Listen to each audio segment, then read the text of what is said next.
दोस्तों, आज की हमारी कहानी है मध्य प्रदेश के एक छोटे से गांव के रहने वाले अविनाश जी की।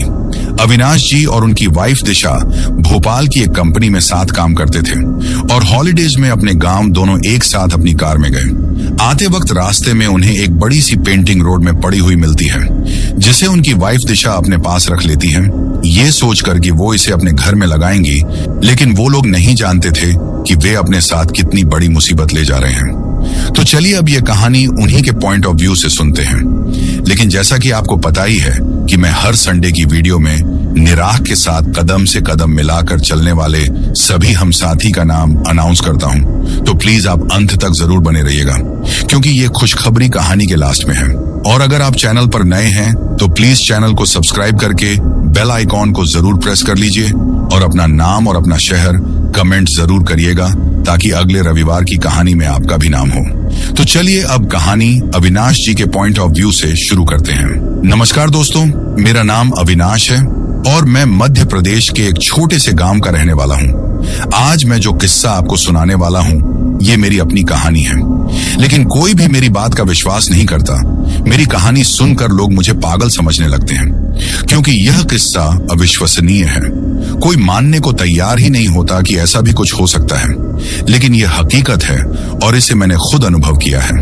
अपना वह डरावना और भयानक अनुभव आज मैं इस वीडियो के माध्यम से आप सभी के साथ साझा कर रहा हूँ। यह बात आज से करीब 6 महीने पहले की है, जब मेरी शादी को सिर्फ 2 महीना हुआ था।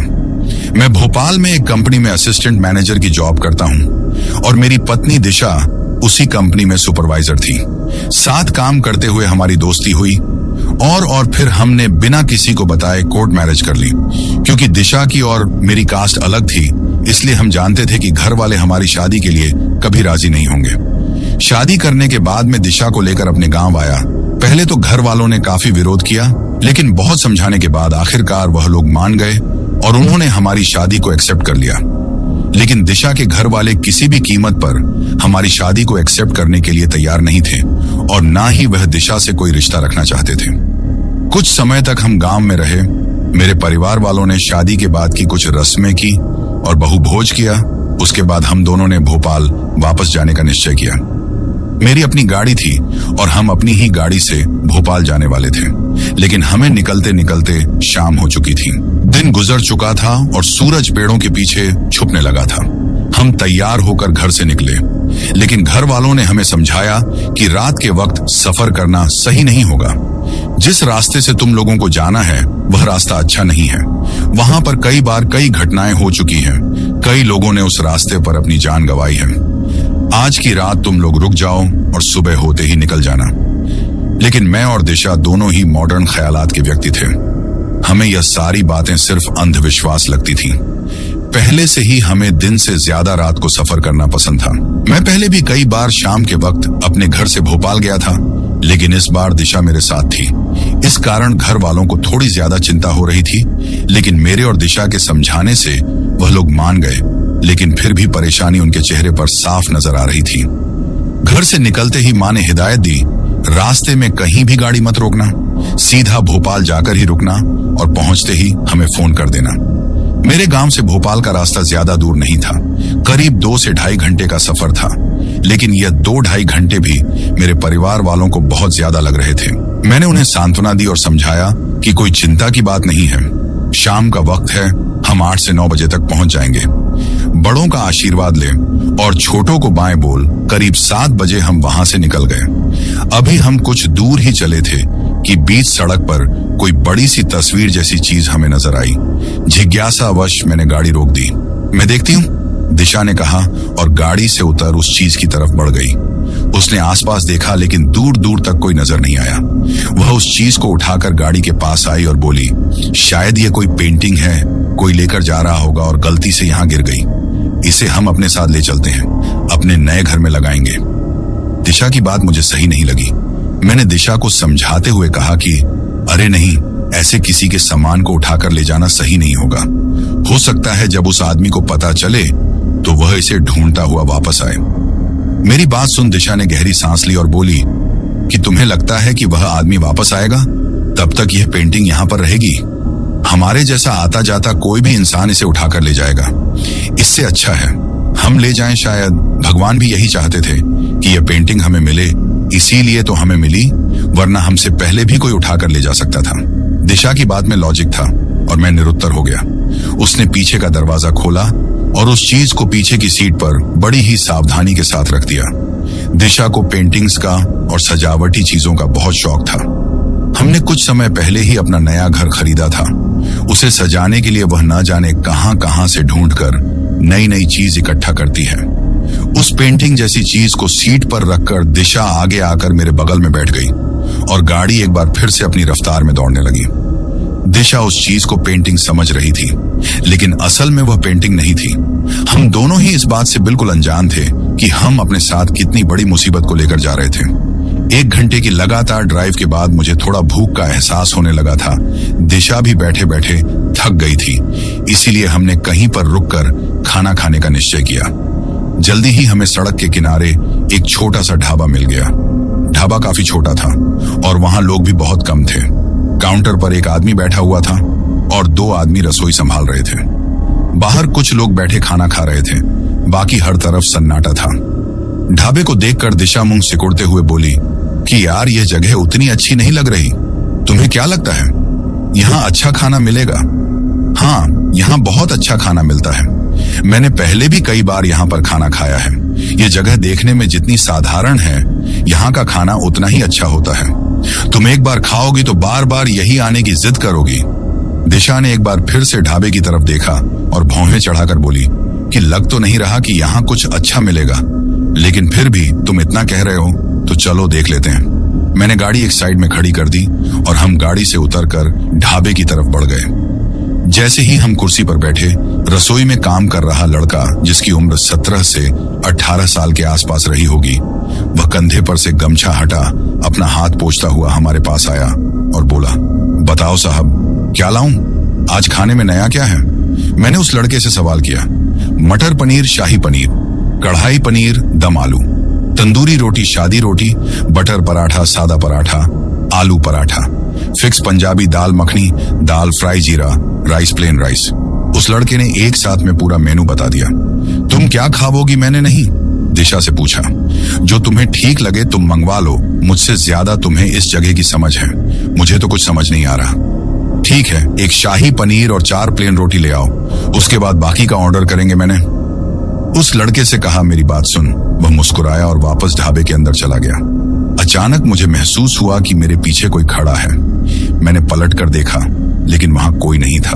क्या हुआ? दिशा ने पूछा तो मैंने बिना कुछ बोले ना में सिर हिला दिया। थोड़ी देर के बाद वह लड़का खाना लेकर आया।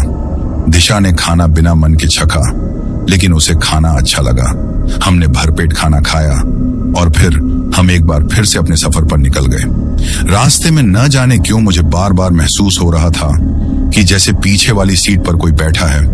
मैंने अपना सर थोड़ा सा पीछे घुमाया और पीछे के सीट पर देखने की कोशिश की। पीछे जो दिखा वह देख मेरी रूह कांप गई।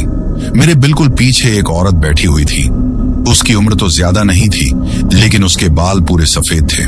बड़ी बड़ी काली आंखें, गोरा रंग, गुलाबी होंठ और चेहरे पर एक रहस्यमयी मुस्कान। उसे देखते ही अचानक से मेरे शरीर में सरसराहट दौड़ गई और मैंने अचानक से गाड़ी रोक दी। अचानक गाड़ी रुकने से जोर का झटका लगा और पीछे राखी पेंटिंग जैसी चीज आगे वाली सीट पर लुढ़क गई। मैंने एक बार फिर से पलट कर देखा तो पीछे की सीट खाली थी, वहां कोई नहीं था। दिशा ने गुस्से में मुझे देखा और बोली, क्या कर रहे हो? पागल हो गए हो क्या? अचानक से ऐसे ब्रेक कौन लगाता है यार? गाड़ी का एसी चालू था और गाड़ी में काफी ठंडक थी, लेकिन फिर भी मेरे माथे पर पसीने की बूंदें उभर आई थी। मैंने अपनी जेब से रुमाल निकाला और पसीना पोंछते हुए बोला, कुछ नहीं, मुझे लगा सामने कोई आ गया था। पागल हो गए हो क्या? सामने कोई नहीं है। मैं भी तो सामने ही देख रही हूं, दिशा ने चिढ़ते हुए कहा। शायद तुम्हें नींद आ गई होगी। एक काम करो, सीट चेंज कर लो, मैं गाड़ी चलाती हूँ। मुझे भी दिशा की बात सही लगी। मुझे महसूस हुआ कि मेरी तबीयत कुछ सही नहीं थी। मेरे शरीर में अजीब सी झंझनाहट सी हो रही थी और मुझे पसीना आ रहा था। दिल जोरों से धड़क रहा था, जिस वजह से मैं समझ नहीं पा रहा था कि अभी अभी जो भी मैंने देखा और महसूस किया वह सच में था या फिर असलियत में मुझे नींद आ गई थी और मैंने कुछ सपना देखा। मैंने गहरी सांस ली और खुद को शांत किया। पानी की बोतल उठाकर थोड़ा पानी पिया और आंखें बंद कर अपना सर सीट पर टिका दिया। मेरी आंखें बंद थीं और मुझे पता ही नहीं चला कि कब मुझे नींद आ गई। दिशा गाड़ी चलाती रही और कुछ ही देर में हम भोपाल पहुंच चुके थे। अविनाश उठो, हम घर पहुंच गए हैं। दिशा की आवाज सुन मेरी नींद खुली। मैंने डरते हुए एक बार पीछे मुड़कर देखा तो सीट खाली थी और वह चीज जिसे हम पेंटिंग समझ रहे थे, लेकिन असल में वह पेंटिंग नहीं थी, वह अपनी जगह पर रखी हुई थी। मैं और दिशा दोनों नीचे उतरे। दिशा ने पीछे का दरवाजा खोला और उस चीज को अपने हाथों में पकड़ते हुए बोली कि इतनी बड़ी पेंटिंग अगर बाजार में लेने जाते तो कम से कम 5 से 10 हजार की आती।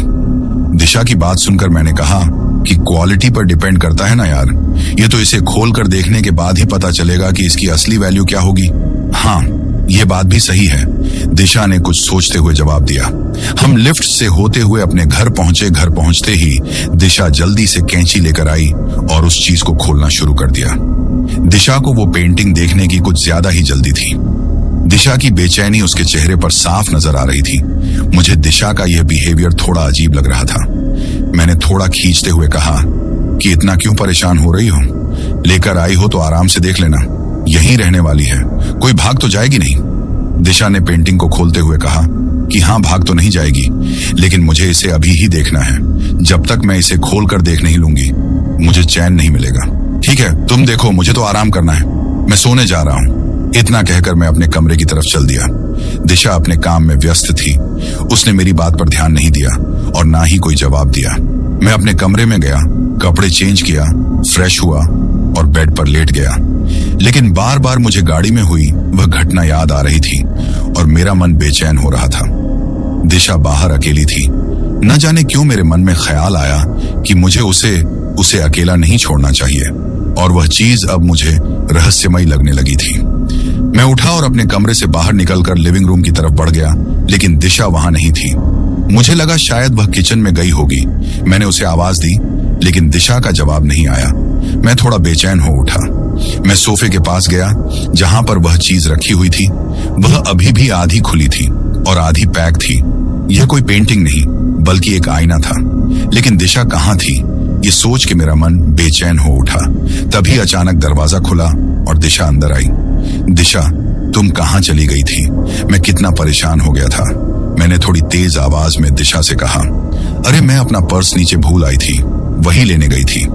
दिशा की बात सुन मैंने चैन की सांस ली और आईने की तरफ देखते हुए बोला कि यह तो एक आईना है और तुम तो कह रही थी यह कोई पेंटिंग है। हाँ, इसकी बनावट और पैकिंग देखकर मुझे लगा था कि शायद ये कोई पेंटिंग है, लेकिन यह एक पुराना आईना है। दिशा की बात सुन मैंने आईने को देखते हुए कहा कि पुराना आईना है, लेकिन यह तो बिल्कुल नया लग रहा है। हाँ, ये नया तो लग रहा है, लेकिन यह काफी पुराना है। इस पर जो फ्रेम बना हुआ है वो काफी एंटीक पीस है और ऐसी चीज आज के समय में नहीं बनती। दिशा की बात सुन मैंने एक नजर आईने की फ्रेम पर डाली। मुझे जिज्ञासा हुई उस आईने को पूरा खोलने की। मैंने कैंची उठाई और उसके ऊपर चढ़े पेपर को काटते हुए पूरा आईना खोल दिया। कल दृष्टि दर्पण बड़े बड़े अक्षरों में नीचे की तरफ लिखा हुआ था यह शब्द। शायद यह इस दर्पण का नाम है, दिशा ने दर्पण को साफ करते हुए कहा।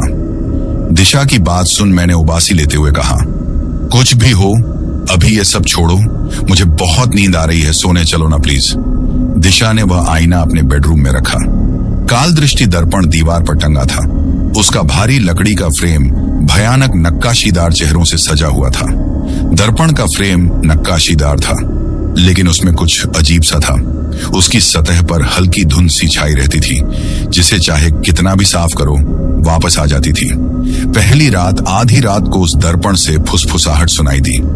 मैंने धीरे से दिशा को आवाज दी, दिशा, दिशा, उठो ना प्लीज। दिशा पलटी और चिढ़ते हुए बोली कि क्या है यार अविनाश, सोने दो ना प्लीज, बहुत नींद आ रही है। मैंने डरते हुए कहा कि दिशा, दर्पण से आवाज आ रही है। मेरी बात सुन उसकी आंखें अचानक से खुल गईं। उसने गुस्से में मुझे देखा और बोली कि ये कोई वक्त है मजाक करने का? मैं मजाक नहीं कर रहा दिशा, तुम्हारी कसम, दर्पण से आवाज आ रही थी। दिशा जानती थी कि मैं कभी भी उसकी झूठी कसम नहीं खाता। वह उठी और उसने डरते डरते दर्पण में देखा। उसे अपनी परछाई की जगह एक धुंधली आकृति दिखी, लंबे बाल, फीकी साड़ी, और आंखें जो चमक रही थीं। आकृति ने कहा, मुझे मुक्त करो, मैं 100 साल से यहां फंसी हूं। ये देख हमारे रोंगटे खड़े हो गए। डर के मारे हमारे हाथ पांव सूज गए। हिम्मत करके दिशा आगे बढ़ी और आईने को उठा खिड़की से नीचे फेंक दिया। आईने को फेंककर हम दोनों ने चैन की सांस ली, लेकिन उस दर्पण को फेंकना हमारी सबसे बड़ी गलती थी। हमारी असली मुसीबत तो अब शुरू हुई थी। दर्पण तो चला गया था, लेकिन नींद हमारी आंखों गायब हो चुकी थी। तभी अचानक हमारी नजर दीवार पर पड़ी। वो दर्पण दीवार पर वापस ज्यों का त्यों टंगा हुआ था। दिशा उठी और धीरे कदमों से दर्पण की तरफ बढ़ गई। मैंने उसे रोका, लेकिन उसने मेरी बात को ऐसे अनसुना कर दिया जैसे उसने मेरी आवाज को सुना ही ना हो। दिशा ने दर्पण के सामने खड़े होकर उसमें झांका।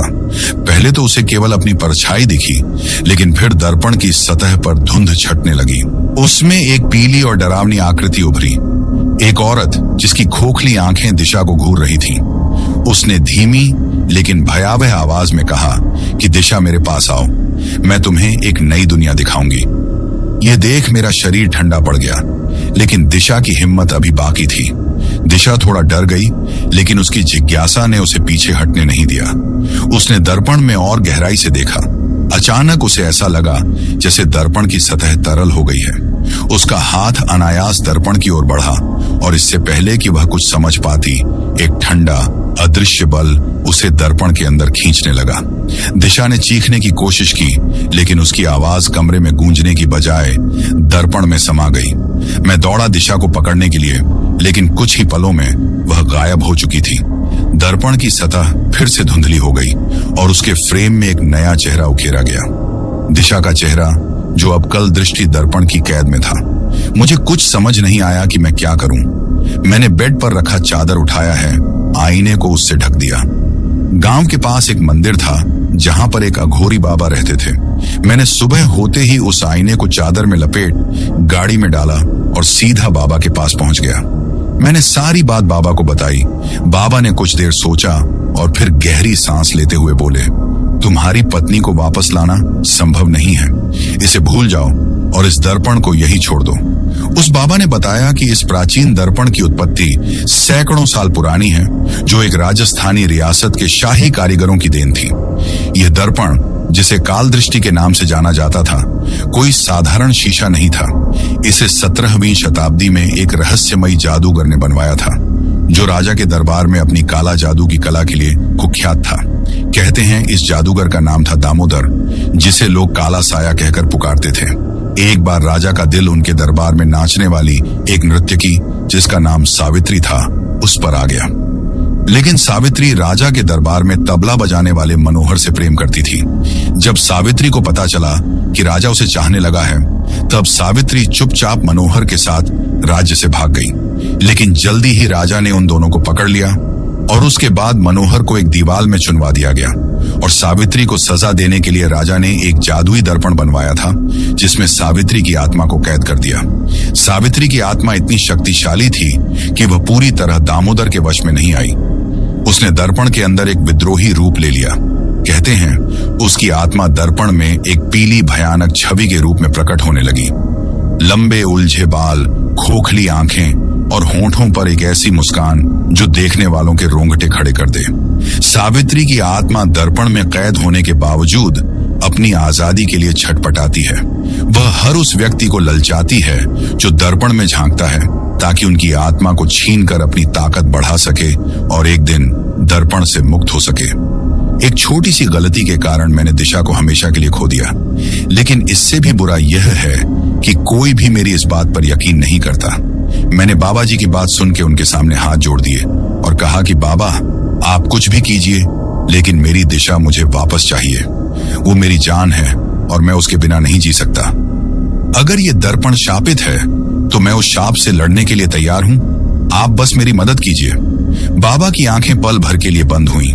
उन्होंने गहरी सांस ली, जैसे किसी कठिन निर्णय को सोच रहे हों। फिर बोले कि बेटा, मैं पहले ही कह चुका हूं कि दर्पण काल दृष्टि है। इसमें जाना मौत को बुलाने जैसा है। सावित्री की आत्मा कोई साधारण प्रेत नहीं है, बल्कि वो शापित भी है और बहुत शक्तिशाली भी। अगर तुम अंदर गए तो तुम्हें अपनी आत्मा और शरीर दोनों से लड़ना पड़ेगा। तुम्हारी पत्नी की आत्मा भी आधी उसकी गिरफ्त में जा चुकी है। उसे छुड़ाना आसान नहीं होगा। मैंने जिद में आकर कहा कि चाहे जितना भी मुश्किल हो बाबा, मैं हार नहीं मानूंगा। आप मुझे अंदर भेज दीजिए। बाबा ने मुझे थोड़ी देर घूरा। उनकी निगाहों में डर और चिंता साफ नजर आ रही थी। फिर कुछ देर चुप रहने के बाद बोले कि ठीक है, अगर तुम्हारे हौसले इतने पक्के हैं तो मैं तुम्हें अंदर भेजूंगा, लेकिन याद रखना, वहां से लौटने का रास्ता सिर्फ एक ही है। तुम्हें सावित्री की आत्मा से लड़ना होगा और उसे हरा कर अपनी पत्नी को उसके कब्जे से छुड़ाना होगा। अगर तुम असफल हुए तो तुम दोनों की आत्माएं हमेशा के लिए इस दर्पण में कैद हो जाएंगी। मैंने बिना सोचे समझे हामी भर दी। बाबा उठे, अपने आसन से बाहर निकले और झोपड़ी के एक अंधेरे कोने में गए। वहां से उन्होंने 2 ताबीज निकाले, जिसमें से एक लाल धागे में बंधा हुआ था और दूसरा काले धागे में। उन्होंने कहा कि ये 2 ताबीज ले लो। लाल वाला तुम अपने गले में पहनो, ये तुम्हें उस दर्पण की काली ऊर्जा से बचाएगा। काला ताबीज अपनी पत्नी को दे देना ताकि वो भी बाहर आ सके। याद रखना कि जब तक ये दोनों ताबीज सलामत रहेंगे तब तक दर्पण की आत्मा पूरी तरह तुम पर हावी नहीं हो पाएगी, लेकिन जैसे ही इनमें से एक टूटा तो मौत निश्चित है। मैंने दोनों ताबीज अपने हाथों में कसकर पकड़ लिया। बाबा ने फिर मुझसे कहा कि अब मैं मंत्र पढ़कर इस दर्पण के द्वार खोलता हूं। इसके बाद तुम्हारे पास बहुत कम समय होगा, तैयार हो जाओ। मेरे दिल की धड़कन तेज हो गई। कमरा ठंडा पड़ने लगा। हवा में एक अजीब सी गंध फैल गई। बाबा ने आंखें मूंद कर मंत्र पढ़ना शुरू किया और दर्पण की सतह फिर से तरल बनने लगी। उसमें धुंध छटने लगी और भीतर अंधेरे से भरी एक भयावह दुनिया दिखाई देने लगी।